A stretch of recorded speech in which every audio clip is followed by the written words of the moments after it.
individual Dharma, what we are each put here for. For an artist to be an engineer is not fulfilling their Dharma. For an engineer to be an artist is not fulfilling his Dharma. Each of us comes into this world with Dharma, with duty. And the tragedy today is that many of us think of it only as something very romantic, as though my Dharma, if it's really my Dharma, it's going to be something very, very high, very, very magnificent. But that's not really true. There's a beautiful story of a saint, and the saint is bathing in a river. And he notices a scorpion that's drowning in the water. And the saint reaches down to pick up the scorpion, to save it, to put it on the shore. And as he picks up the scorpion, it stings him. So the saint goes like this, and the scorpion falls back in the water. Again, the saint picks it up to save it from drowning. And again, just before it gets to the shore, the scorpion bites him. Oh, the saint flings his hand instinctively, and the scorpion drowns, starts to flail in the water. Again, the saint picks it up. Again, he tries to put it on shore. Again, it stings him. Again, he flings his arm. There's a man on the shore watching this, and he says, "Baba, what are you doing? Let it drown, forget it. The scorpion is not going to stop stinging you. The scorpion only knows how to sting. Forget it." So the saint says, the scorpion is stinging me because it is his Dharma to sting. It is my Dharma to save.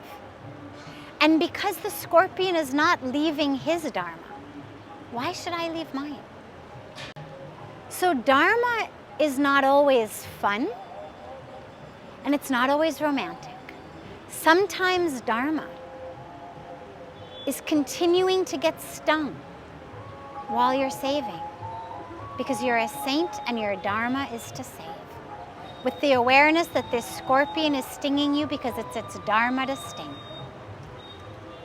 Staying connected to our Dharma. Fulfilling our Dharma means whatever my duty is, in whatever circumstance, whatever situation, pleasant or unpleasant, romantic, not romantic, this is what I need to do.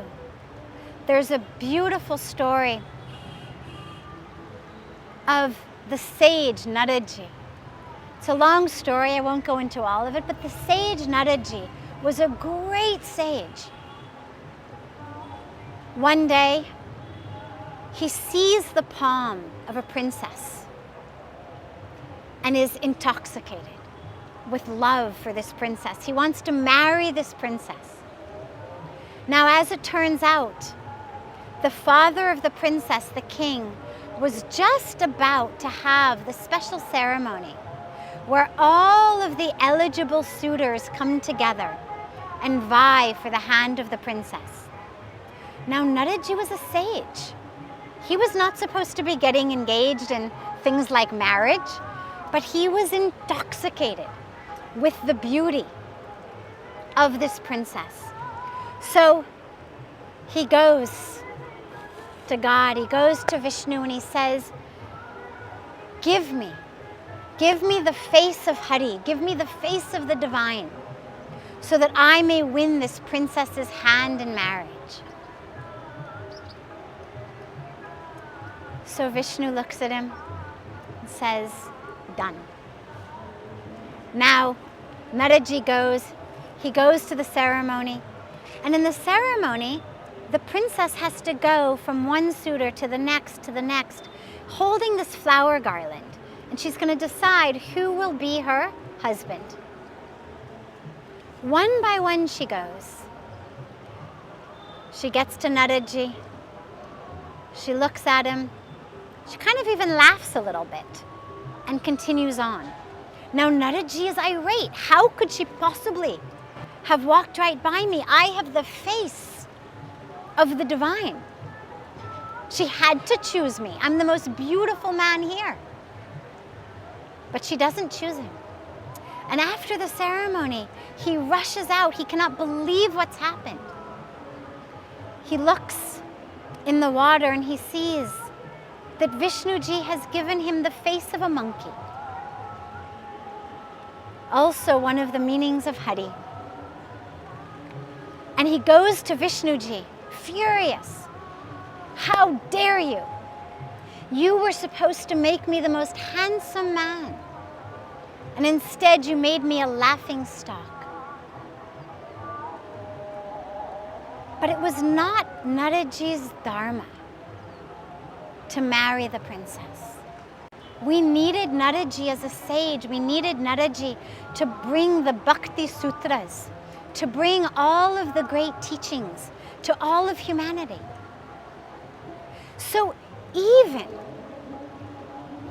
when we are doing everything, even when we want something, even when we think we're entitled to it, we should have it. If it's not our dharma, it's not going to happen. And our greatest achievement in life, as Lord Krishna explains in the Bhagavad Gita so beautifully, is to fulfill our dharma. Whatever that dharma may be, our purpose in life is to fulfill that, not to fulfill someone else's. Not your dharma looks better than mine, I want to do that. Or this looks much more romantic, this looks much more fun. No. To fulfill our dharma.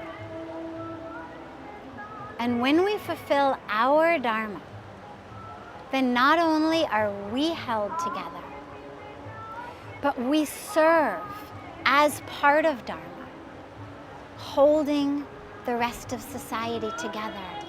And what's most important to remember is there's nothing higher or lower, better or worse. We've put these very subjective labels on things.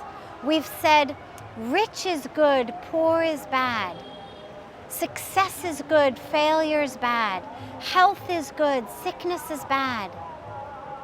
If you've got success, if you've got wealth, if you've got health, it means you've got good karma. You're being rewarded.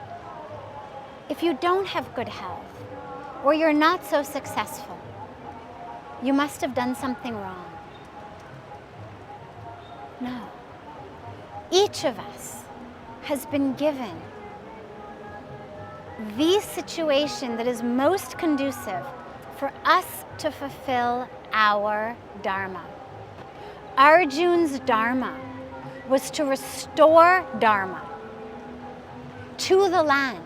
Arjun's dharma was to be king of Kurukshetra. Arjun's dharma was to bring back the balance, bring back the light. He liked the idea of going off and meditating in the mountains much more.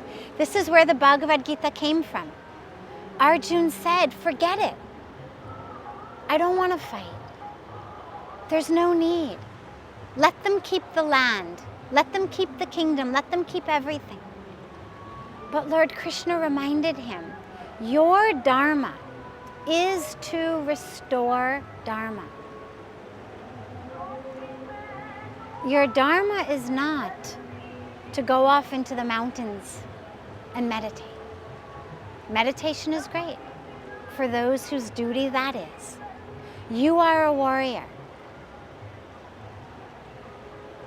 not a rishi or a yogi or one who's supposed to be in a cave meditating.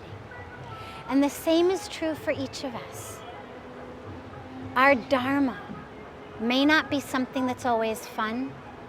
It may not be something that always feels good.